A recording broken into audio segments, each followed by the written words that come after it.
My name is Dave Payne. It's been my privilege over the past couple of years to have the opportunity to build and lead the developer applications engineering team for Mac OS X. I stood on this stage a year ago and described how Apple was committed to the creation of great development tools for Mac OS X. I'm very proud to be back this year to show how we're delivering on that commitment. So what we're going to cover in this introductory session this morning is an overview of Apple's development tools strategy, a look at all of Apple's development tools for Mac OS X, a quick run through with that, and then start focusing in on the new project builder. You've probably heard references to that in a few sessions by now. I'll be showing you what we have in Developer Preview 4, what's coming soon, and what's on the drawing board, some things that we're working on that are a little further out. And we'll also be touching on some of the new features of Interface Builder in DP4. Then I'll get to some of the specifics of delivery and deployment of the new project builder. And because this is an introductory session, we have a lot to cover. I have pointers to numerous other sessions where you can find more details about what I'll be talking about here. So to give the senior management perspective on Apple's overall development tool strategy, I'd like to bring on stage my manager, Steve Neroff, the Senior Director of Java and Core Tools. Steve? Hi there. This is an outline of the strategy. Basically, we feel strongly that Apple has to own its own destiny and develop great tools for our platform. Aside from developing great IDE, we need to support the platform initiatives. For instance, when we go to new hardware, the compilers need to support that hardware in a first-class way. When we develop new frameworks like Cocoa, the IDE has to support them in a first-class way. So we have a strong background that just as Microsoft uses their tools to push their platform initiatives, at Next, we have the same background, and at Apple, we want to carry through that legacy to make sure when we do new things, the IDE is presenting them in a first-class way. Another part of our strategy is to make sure everyone at Apple is living on these tools. I've seen a lot of Apple development efforts over the past decade, mainly from the outside, and at least the last one, which was centered around Dylan, one of its major flaws was no one in Apple was actually using Dylan. Dylan was some really great work that unfortunately died on the vine because no one in Apple actually cared enough to use this stuff. And in fact, if years ago more folks at Apple were using this stuff, Dylan could have been what Java is today. But unfortunately, that didn't happen. So what we're hoping is the next time there's an opportunity like that, we will make sure we're on top of it because Apple engineers will, in fact, use the stuff we're developing. And we have support from the very highest part of the company, Steve, who feels strongly that we need to do this. 10 years ago, actually, I'll show my age here, more than 10 years ago, back in '88, I was one of the early adopters at Next of the GNU compiler project. And it was in its infancy at the time, but as you know today, it's the underpinnings of the Linux movement, and in fact, open software is now socially acceptable, whereas it wasn't 12 years ago. And we feel strongly that we need to drive this. We need to be a major player in the open source community. Next was a fairly small company. Apple's a much larger company with more resources. We're putting our resources behind the open source initiative with Darwin, and I'm putting them, my resources in the tools area behind the open source movement as well. We've benefited in many ways already. Much of the AltiVec support we have in our GNU compiler was actually originally done at Motorola because Motorola invests in the GNU tools. IBM invests in the GNU tools. There are countless number of companies that invest in the GNU tools, and we want to benefit from that research and development. Another thing to mention about the GNU tools is I think they compile, the compiler in particular, compiles more lines of code, I think, than any other compiler on the planet. It compiles all of Mac OS X, it compiles all of Linux, it's compiled all of Maya, it's compiled a lot of stuff. And as a result, it's extremely robust. It's not a toy. So here are other open source projects you could read that we leverage. In the Java space, we're also shipping the JIKES compiler, which is an open source Java compiler by IBM. And even though we want to have a great fit and finish to our tools, as you'll see, Project Builder's totally built with Cocoa and Aqua, we want to work with third parties. By no means do we want to close anyone out of the tools market. We want to work actively, and we are working actively with MetroWorks / Motorola, Enprise, Pacific Sierra, ABSoft, and lots of others. We, again, want to collaborate with these vendors. Sometimes that may mean the tools are available or integrate with Project Builder. Sometimes that may mean we may take our tools and integrate with them. So it's sometimes unclear what collaboration means, but nevertheless, it is a design point. We do not have any motivation in owning or being the exclusive tool on the planet, at least on the Mac platform. So I guess the take-home point there is competition is good, and we want to compete, and we think what we've done that we're going to show you today is competitive. A couple notes before I turn it back to Dave. One is, even though Mac OS X is in DP4, this is the first release of Project Builder. So it's our, I won't say DP1, because we've released it internally for months and have been using it, but it's our DP2-ish release. So bear that in mind when you use the tools. We still have a ways to go before we finish this thing. There are going to be some bugs. There are going to be some missing features. So I wanted to set that expectation appropriately. And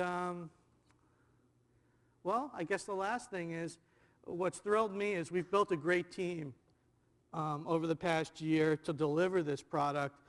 And even though it's not everything we want it to be at this moment in time, I'm absolutely confident, 100%, that this product will be everything we want it to be and you want it to be, because we have a great team in place, and you'll meet many members of the team over the course of the talk. So with that in mind, I'll hand it back to Dave. Thank you.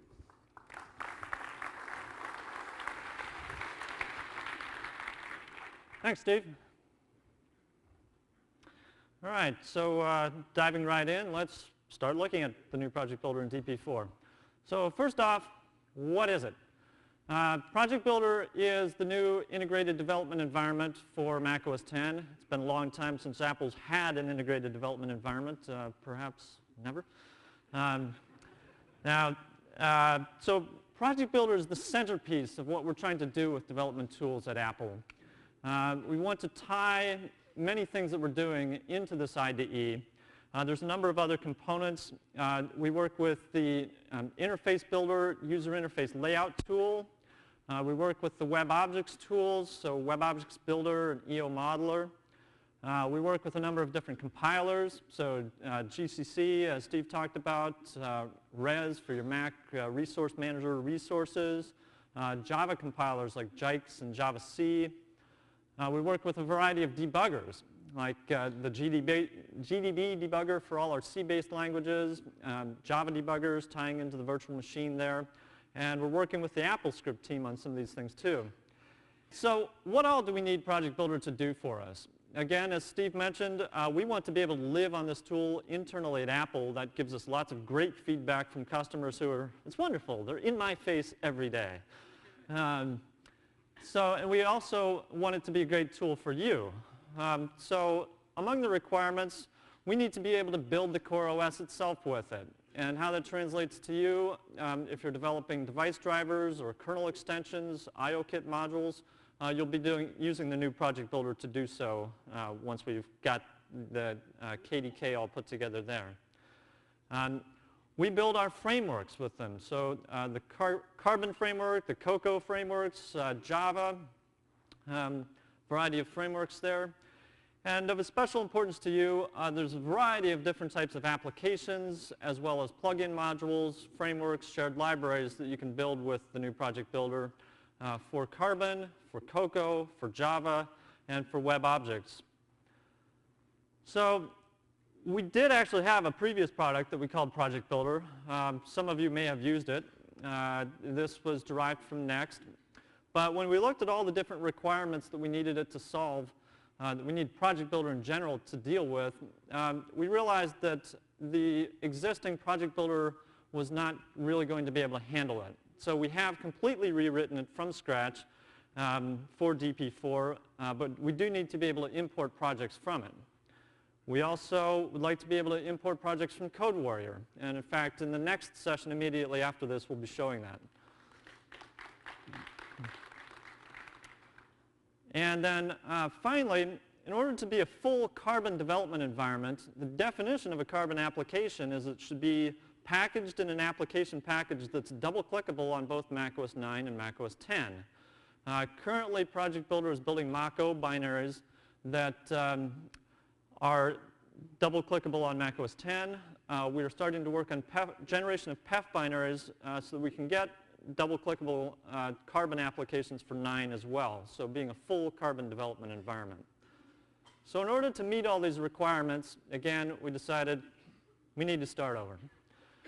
So we did that January of 1999, so not a tremendously long time ago, about a year and a half. I started building the team at that point, had approval from senior management to add more folks.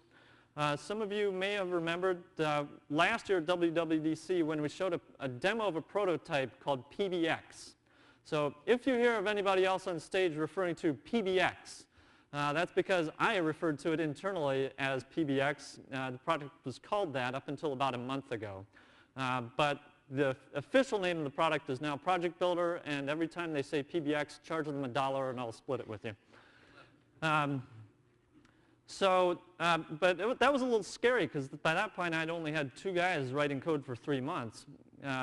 So I beefed up the team considerably more after that, and we got to an Apple internal rollout in February of this year. Now my team had been developing Project Builder with Project Builder for a long time before that.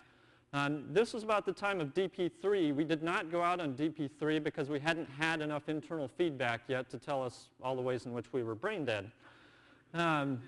So we've let the internal developers tell us that. It's been used widely across macOS 10, and now it's your turn to tell us how we're brain dead. So we have our first external release on the Developer Preview 4 CD, and from here it's onward and upward for us and the OS onto GM. So what do we need to do with the new Project Builder? As Steve mentioned, we need to fully support the macOS 10 platform initiatives. We need to be much more flexible with our project layout and editing than our previous Project Builder was. When we tried to bring the code in from the Finder, for example, into the old Project Builder, it was a very difficult experience because they'd been developing with CodeWarrior, and the old Project Builder was very restrictive on how it expected your project to be laid out. We've broken all those restrictions. We want efficient project navigation amongst your source code, a powerful build system. If it can't build your project, then it doesn't matter how good the rest of the system is. It's not of any good to you. We need much better graphical debugging in a variety of aspects there, and overall user interface polish. And then one final thing, Project Builder does have a very powerful build system that you can leverage, but for many pieces of code now, they're coming off the net with their own make build systems or other build systems that perhaps if we're sending code back to the organization that we're getting it from, we don't want to replace those build systems. So we do feel it's very important to be able to hit the build button and build one of these what we call legacy projects, hit the debug button and debug it, and work within a nice IDE context, get good project navigation, but not necessarily completely replace the existing build systems. So macOS 10 Platform Initiative support. It is very important that you read the system overview manual, understand it. macOS 10 is not the same as macOS 9. There are many fundamentally different concepts. I have to take a little bit of pride in this manual because I told the pubs team that, look, I don't care if you just document how my app works and how the APIs work. People need to have a fundamental understanding of the system in order to be able to deal with this. So again, I mentioned that Mach-O is the format that Project Builder generates. This is what the GCC compiler is emitting for us. It's been used since the dawn of time at Next, and that's what is the fundamental primary binary format with macOS 10. We do support PEF modules loaded by the Code Fragment Manager as a transitional mechanism for Carbon binaries, but we'd really like you to move to Mach-O to take full advantage of the OS, features and performance-wise and tools-wise. All our tools are going to be aimed primarily at Mach-O. The concept of frameworks is very important with Mac OS X. Framework is our shared library packaging mechanism. It includes all the, for example, headers, public headers, documentation, resources. Project Builder directly supports making use of frameworks. We also let you create bundles. It's very important you understand the concept of bundles on Mac OS X. An application package is a bundle. Plugins are bundles. Frameworks themselves are bundles. Bundles have information property lists that we know how to edit. And this is how you would do your localization through editing of bundles as well. So with project layout and editing, there's a variety of types of ways to create project templates. We have a whole bunch of standard project templates, and you can define your own. Again, we can import existing projects from the old Project Builder and from CodeWarrior. We now have user-definable groupings of files. So this is independent of physical layout on disk, which was not the case with the old Project Builder. It's also independent of how the build system works. And we now also support a target model. You can have multiple build targets per project and select which one you want when. And projects can reference other projects, so you can have dependencies on that. That feature, I guess, that is a little bit yet to come, but we're working on that one. On the build system, last year when I talked about the build system, I described the build tool Jam that we leverage. Jam is just another make, freely available piece of software that we get off the net. But what we've done in the meantime is abstracted things away so you don't need to have nearly as good an understanding of the Jam tool itself. So that's what we use to call down to all our compilers, so GCC, Res, Javac, etc. But in the IDE, we take advantage of what we call build phases. So there's a variety of standard build phases for copying your framework headers, copying your resource files, compiling your source code, linking, etc. The Jam build tool we are leveraging at this point to get automated dependency analysis. Of course, that's obvious, right? But, well, actually, our old product didn't do that right. But there is no need to go in and edit makefiles. So we're handling all this within the context of the IDE, and you can customize your build by adding additional scripts, custom build phases as necessary. So as Steve mentioned, we are taking advantage of the GCC compiler. For those of you who knew the term EGCS or EGGS, this is that version of the compiler, GCC 295. It's the latest. This is a significant change in the compiler from what we had before. This provides full C++ support now, including an up-to-date standard template library support. One thing to note about this is that it is stricter with ANSI C++ compliance. So some of the users have told us that, wow, I found bugs in my code that I didn't know existed with the previous compiler. With this compiler, we have support for the Velocity engine. And Steve mentioned the company Pacific Sierra Research. That company is working to do automatic vectorization support for Mac OS 9 and for Mac OS 10 because, unless you're familiar with it, vectorization is a little bit difficult. So we're working with that company to try to take full advantage of that. And again, it's very important to note that GCC does build all of Mac OS 10, all the Core OS code, C-based code for Carbon frameworks and Core Foundation. C++ applications like Finder or Sherlock. Yes, we do use PowerPlant for some things internally. And so we build that, our own version of that. Mac App is now building in Project Builder and with GCC. And we also support Objective-C still as a primary development language for Mac OS X. So the Cocoa framework is written with Objective-C. The mail application, Project Builder itself is a Cocoa and Objective-C application. And just to note, you can still write your Cocoa applications with Java as well, so Cocoa Java apps. One final thing is that we actually do feel that it's very important to be able to build from the command line. There's a lot of things you can leverage in that way. At Apple, our build and integration mechanism builds all of Mac OS X from the command line as opposed to firing up the IDE in any way.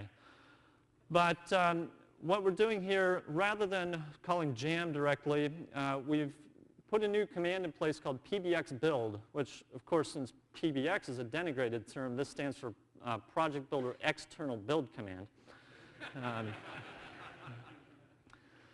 So with this command, what we actually do is a very small application that actually links with the same framework as the Project Builder application itself, and actually opens up your project model and invokes jam once per target of the project you're trying to build. So you can automate builds with a shell script, a nightly build process, for example, or log in over Telnet and run a build. I automate my performance testing and quality testing of the build system through this mechanism. So now what I'd like to do is bring one of the engineers up on stage, Manuel da Silva, to help me go through a demo of Project Builder.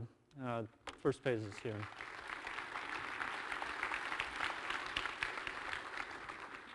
So what we're going to do here is take a look at an example project from the system. So the GLUT examples is a project that you would find out in System Developer Examples, GLUT examples. This is the OpenGL OpenGL Utility Toolkit Examples project. It's got some graphically cool stuff in it. We've stripped down this project a bit so that it's only got a few targets in it. But let's take a look at what happens when you first launch the project. We've tried to, as we're doing with the Finder and with Mail, we're optimizing for use with the single window here. As we're showing, we have a variety of new projects that you can create. You can create Carbon applications or Cocoa applications, CF plugin bundles, frameworks. But we're not going to do that. We're going to work with this OpenGL example.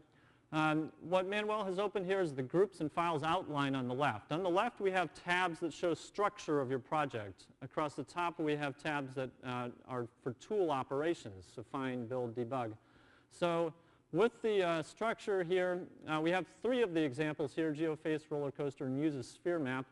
We can open one of those groups, take a look at the files in that. We see little circles in the left-hand column that shows that these files are built for the particular target that's our active target. We can see that up above, GeoFace is the currently selected active target. And down below, we also see that we're linking with the GLUT framework, and you can navigate down into the headers of that. So we do very directly tie into the framework mechanisms of Mac OS X. This is what you do with the Carbon frameworks or Cocoa or whatever. So let's take a look at how we can do grouping, for example. So we can select, let's say that we wanted to have the source files in a group and just call them the sources group. So we can select them, create a new group, call that,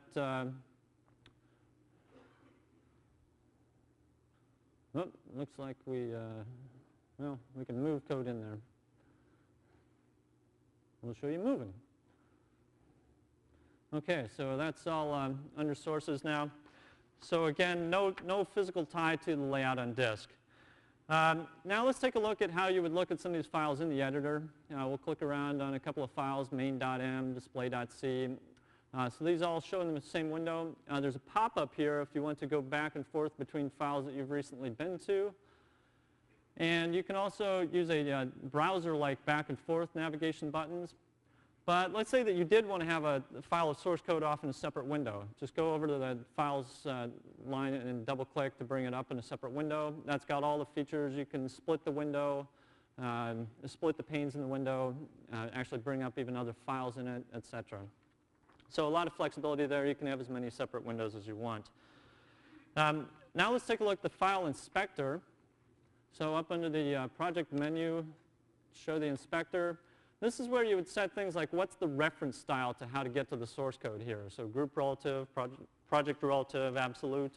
This is also where you would do, for example, localization. So if you had an interface builder nib file and you wanted to localize that, you would do that from here. Okay, so let's take a look at building. So we'll go ahead and just build the entire GeoFace project here, GeoFace target, since this is our active target. So now this is one of those areas where we know we need to make some additional user interface improvements here. What's popped down is the expert mode build panel. What I was trying to do at Apple was get this product out usable as quickly as I could so that I could stop maintaining the old project builder that many people were using. So there are areas of the product where you'll find sort of expert modes built in because we haven't quite had the opportunity to build in all the nice user interface that would show which files need to be rebuilt and which files building now. But this has built.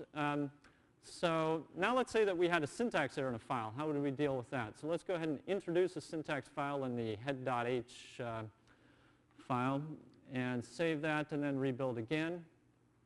In this case, we see up in the build summary that a number of error messages pop up. We can select on one of those. That takes us to the line of code. Fix the syntax error there by doing an undo. So we can undo past the last save. It's a multi-level undo, multi-level redo.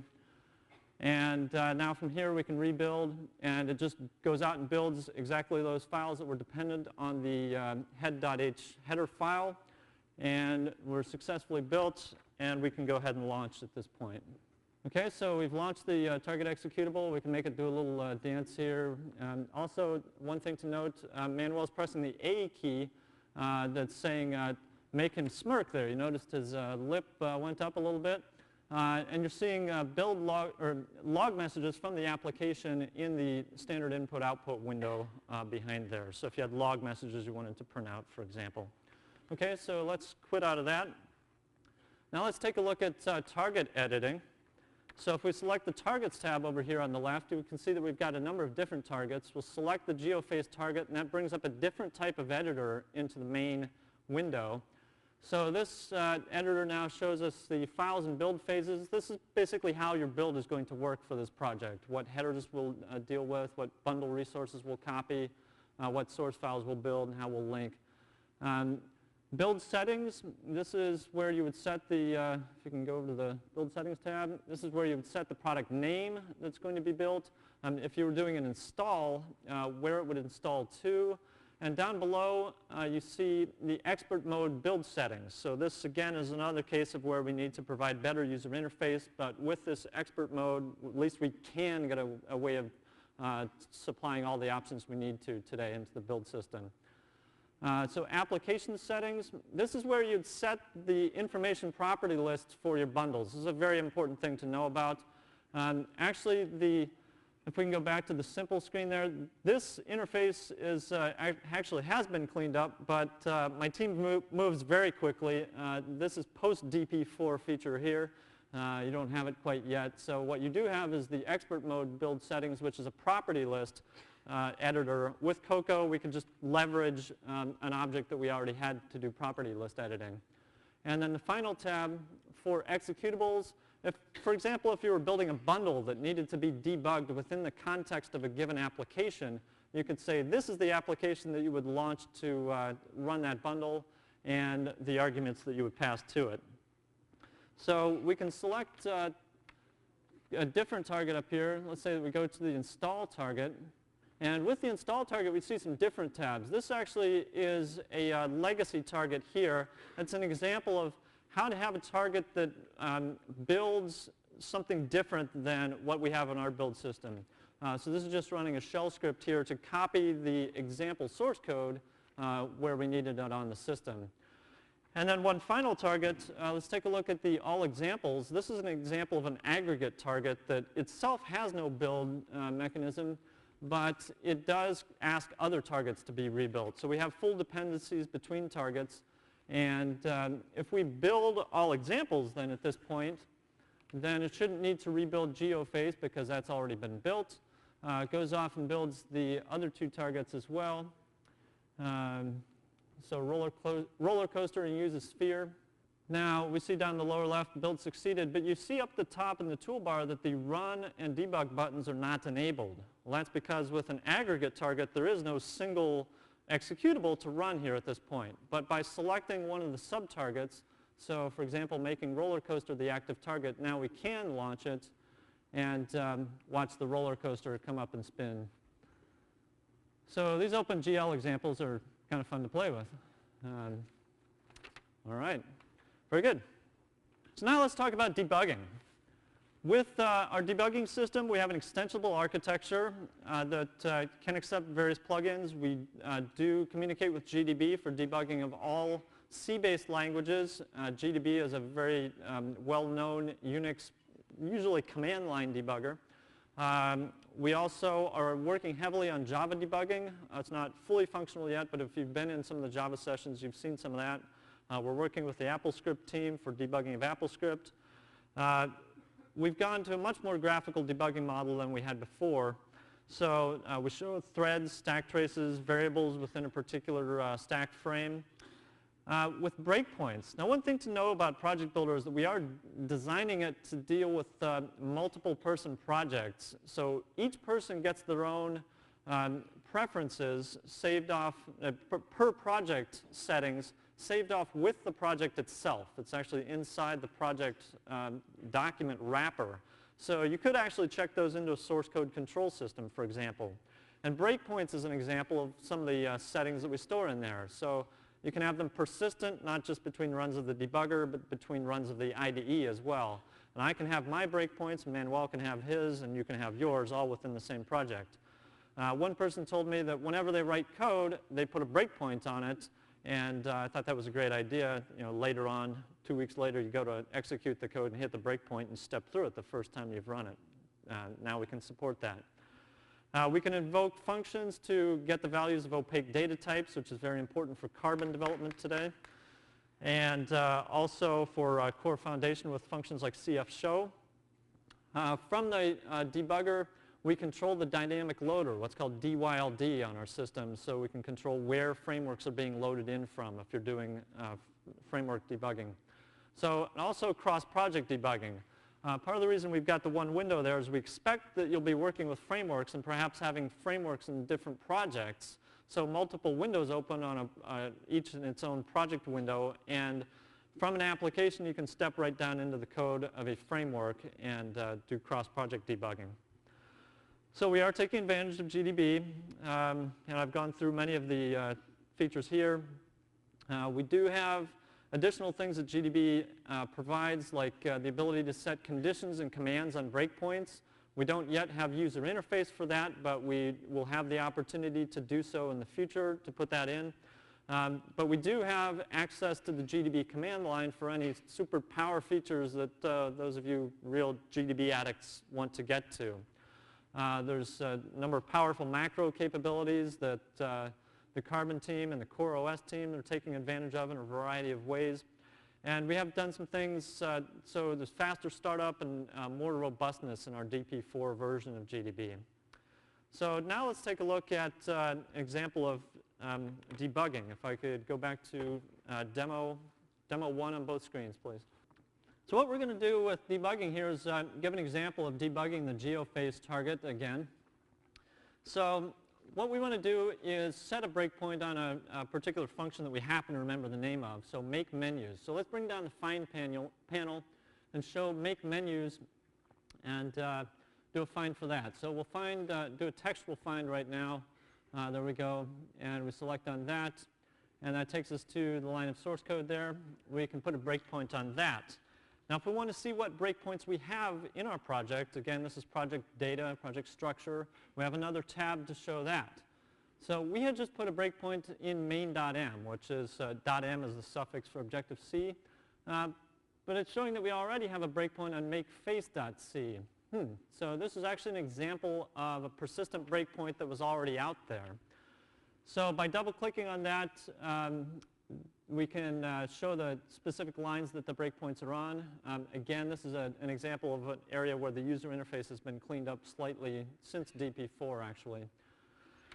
So let's go ahead and launch the application under the debugger. We hit the debug button, and the debug tab pops down, and it starts loading the application into GDB. And we're off and running. So now we've hit our first breakpoint. Let's take a look at some of the user interface here. So we have a pop-up menu that shows the different threads within our application. We'll leave it on the make face thread for now. We can walk up and down the stack trees. So we see the variables changing for each of the stack frames. Within the variables of the make face function, we can expand on, for example, the face argument and see that that's actually a fairly complex structure in there. We're getting all of this information back from GDB. Now we can close that back up and do a little bit of single stepping through here. We see actually that there's two loop variables here, the I and II variables, and yeah, I didn't write this code.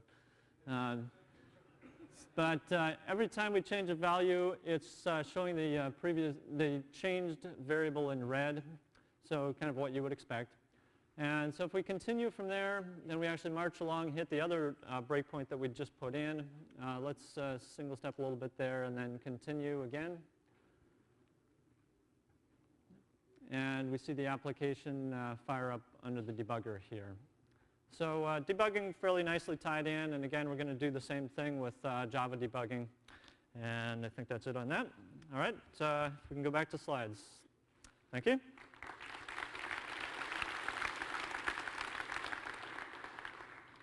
So continuing our discussion of what's in Developer Preview 4, let's switch to Interface Builder for a moment. So what is Interface Builder? For those of you who aren't familiar with it, this is Apple's user interface layout tool. The big deal at this point is that you can create Aqua compliant user interfaces for both Carbon and Cocoa applications with this. You get all the metrics correct, etc., the standard menus you want. For those who've done Cocoa development in the past, you're familiar with Interface Builder in that it's a big part of the Cocoa development cycle. Lets you put in actions and outlets that tie back into the source code. But you can also, at this point, use it for your Carbon development. So when you run Interface Builder, it generates what's called a nib file, which is the description of your user interface. Again, we can do that for Cocoa applications, Carbon, and also for Java clients for web objects. The Interface Builder team has done a great job of adding in support for additional platforms, so if they're down the road become more that become important, we'll be able to add that into Interface Builder. So how would you take advantage of this in a Carbon context? Well, within the Carbon runtime on macOS 10 and in CarbonLib 1.1 soon, you have what's called the Interface Builder Carbon runtime that takes the nib file under direction from your code and loads it in, and then you can, it builds your user interface from that. So this is sort of an alternative to using the diddles and dlogs and window definitions and other things that you may be familiar with in the past. So why might you want to do that? One advantage is that, again, it does let you create a Aqua compliant user interface. This does support all of the Carbon user interface elements. And for those of you who have been learning about the new Carbon event model, where it makes it easier to tie commands back into your code, this is a great way, actually the best way of taking advantage of the new Carbon event model. This lets you create Unicode compliant user interfaces, and it is tied in with the new project builder, and we'll continue to tie it in more tightly as we go. So I'm not going to demo Interface Builder in this session this morning, but 9 a.m. tomorrow, I believe in this room, you can come learn much more about Interface Builder for both Cocoa and for Carbon development. Okay, again, further elaborating on how we're delivering on our commitment, let's show you some of the things that aren't in this release but will be coming soon. I've talked quite a bit about both Java and AppleScript. We're trying to broaden the scope of Project Builder to handle development of everything that you'd need to do with macOS 10. So I've got an engineer on my team at this point who's working heavily with the Java teams to make sure that we can build all Java projects and that we can debug them. Some of that's been shown in the Java sessions. We're working with the Mac Runtime for Java team to bring some of the features of their SDK from macOS 9 into the IDE for macOS 10. With the AppleScript team, we're working with Chris Espinosa's team there to provide an environment for developing AppleScript. And then within the IDE itself, we're working heavily on better source code navigation, a number of graphical user interface improvements. So some of these you've already seen, like this information property list editing. Sorry, couldn't help it. I already gave a sneak preview of that. Build tool option settings, it's very important to us that we be able to have a much better graphical user interface for setting of do I want optimized code or what level of optimization, etc. We'd like to continue refining our user interface for debugging. And source code management is a feature that ever since I first took the management job here, the WebObjects team, for example, has been demanding source code management features. So let's talk about efficient project navigation. We know that we need to provide a number of shortcuts in the user interface to be able to quickly get to the definitions of functions. References to the specific functions would be nice. When you're looking at source code, it'd be nice to be able to quickly get to the include files or vice versa. We need this for all languages. So in the previous project builder, we didn't actually handle this for C++. Now we are going to do that actually by going through the compiler to gather the information. So for C, C++, Objective-C, and for Java. We'll provide class browsing features and access to the frameworks that you're using. So definitions of things in the header files of frameworks, or for example for Cocoa, doing class browsing of the Cocoa frameworks. With the source code management, I had to make a decision here. How do we approach this? Do we make a nice plug-in architecture that could handle things in a general way? That would be nice, but the first thing, my top priority across the board with this product was to make sure that I had the features working, that the right features there, and that they're robust. So I wanted a way to do things, and then we can think about how to expand from there. So what we've decided to concentrate on for now is CVS.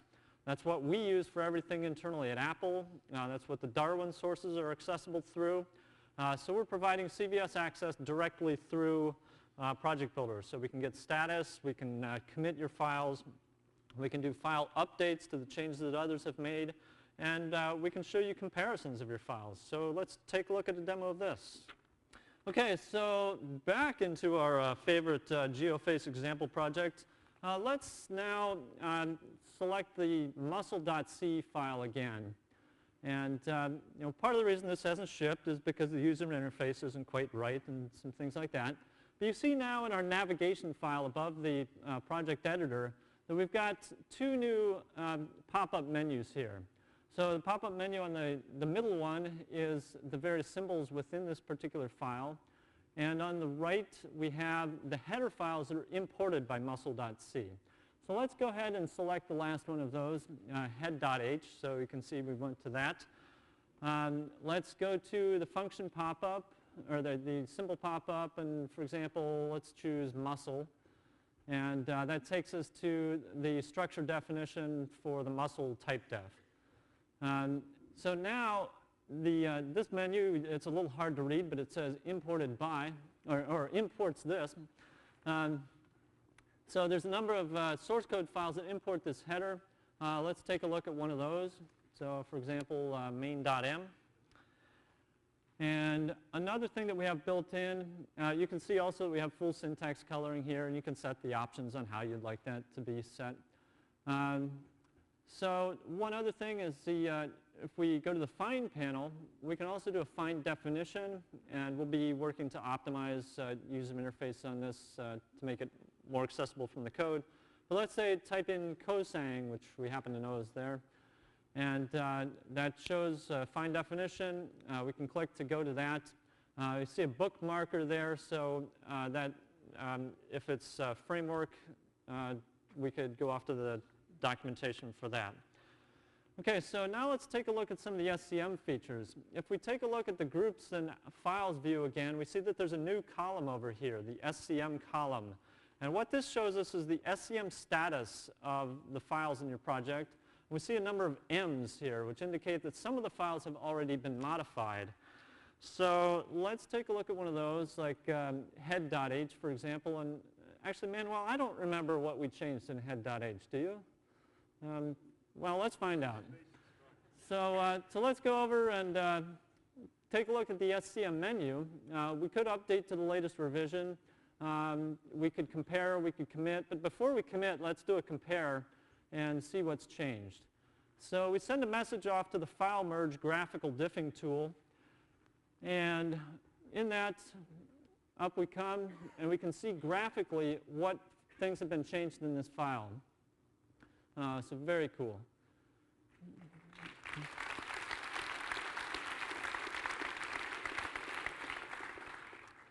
Okay, and so if we quit out of that, then we can now go ahead and commit these changes if we like them.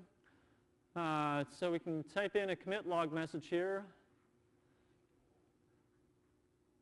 So we fixed a bunch of warning messages that if you do take the glut examples and bring them over, you will get a number of compiler warnings. So we'd fix those for purposes of the demo. Now we've committed them. But I wonder, what are all the different revisions of this file? So let's take a look at the file log. If we go back to the file inspector, we now see that there's another tab that's been added down here, which is the SCM tab. And that shows us all the different revisions of this file. You can select any two particular revisions there and do another compare of those. And they actually don't have to be right next to each other. But again, we can bring up file merge to show you the differences between any two revisions. So that's what's coming soon, things that I'm confident we'll have into the next release that we get out to you. What are some things that are a little bit further out on the drawing board? So we know that we want to make Project Builder more extensible. I'll talk about that a little bit more in a moment. Full integration with WebObjects tools.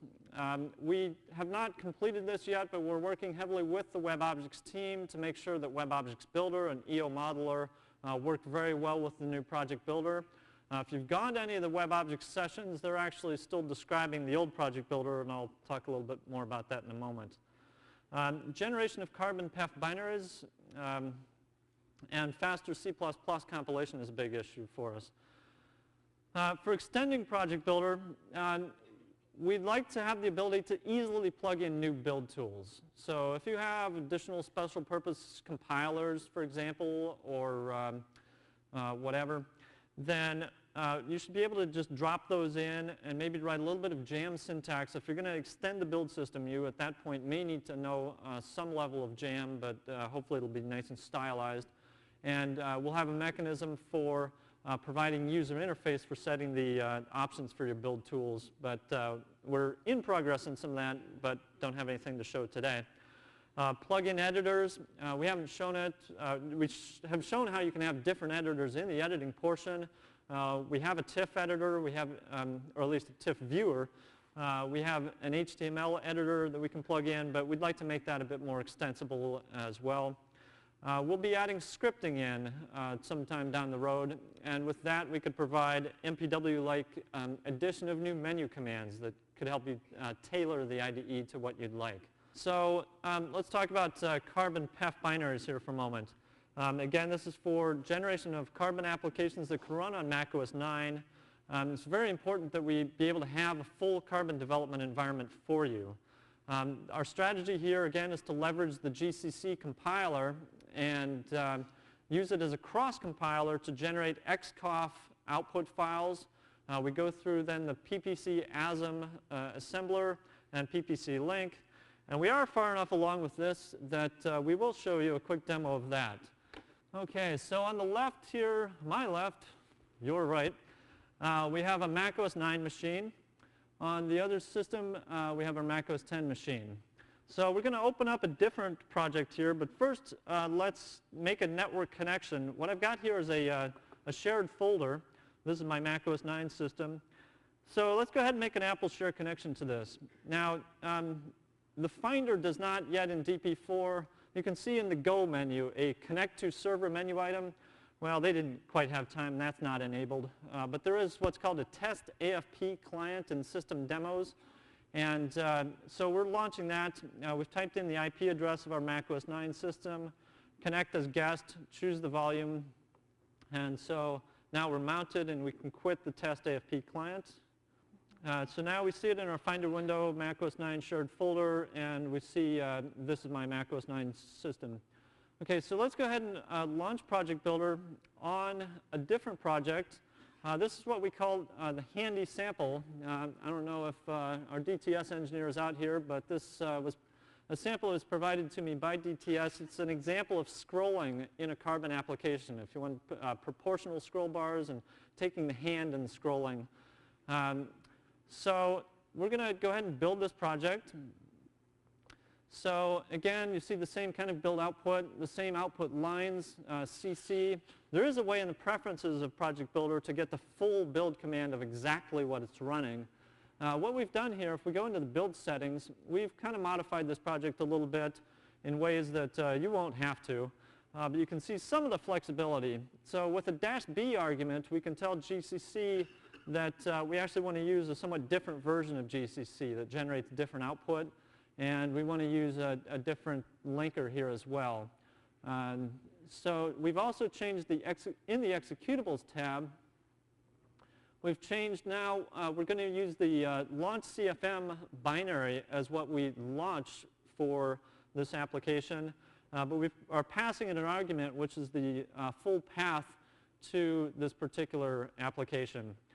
So let's go ahead, it's been successfully built. Let's hide Project Builder, and we should see the binary here in our macOS 10 system. Let's go ahead and copy that across to the macOS 9 system. Okay, so I see it here on my macOS 9 system.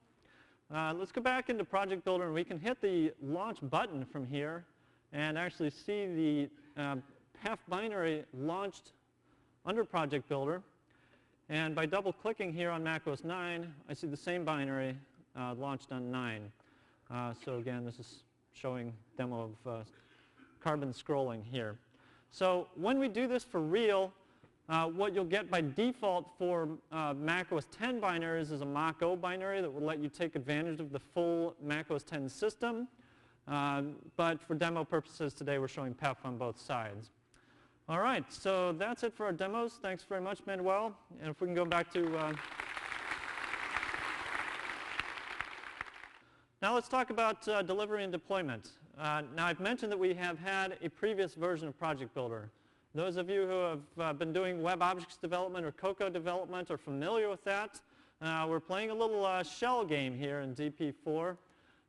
When you look in system developer applications, Project Builder is the new one. And we have Project Builder WOW, which stands for Project Builder Web Objects. That is the old one that today would still be used for web objects development, but that'll be changing soon. So if you are coming new into this, I would not recommend that you run the old Project Builder WOW at all.